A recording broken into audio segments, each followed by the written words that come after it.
ಕ್ಯಾಸುವೆರಿ ಆಸ್ಟ್ರೇಲಿಯಾದಿಂದ,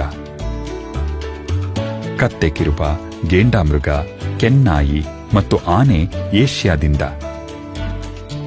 giraffe, zebra, cheetah ಮತ್ತು ನೀರಾನೆ ಆಫ್ರಿಕಾದಿಂದ, taper, jaguar ಮತ್ತು ಅದ್ಭುತವಾದ ಪಕ್ಷಿಗಳು ಸೌತ್ ಅಮೆರಿಕಾದಿಂದ. ನಮ್ಮ ಮೃಗಾಲಯದ ದಿನಚರಿ ಹೇಗಿರುತ್ತೆ ಅನ್ನೋ ಒಂದು ಮಿನುಗು ನೋಟ ನೀಡುತ್ತೆ ಈ ಚಿತ್ರ.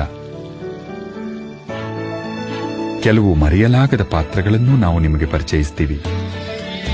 ತೆರೆಮರೆಯ ದೃಶ್ಯಗಳನ್ನೂ ಇಣುಕಿ ನೋಡಬಹುದು.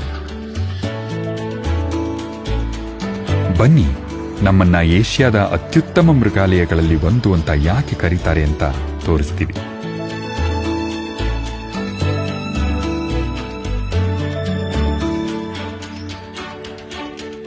ನಮ್ಮ ಮೃಗಾಲಯ ಪ್ರಾಣಿಗಳ ಸಂಗ್ರಹಕ್ಕಷ್ಟೇ ಅಲ್ಲ ಹೆಸರುವಾಸಿಯಾಗಿರೋದು,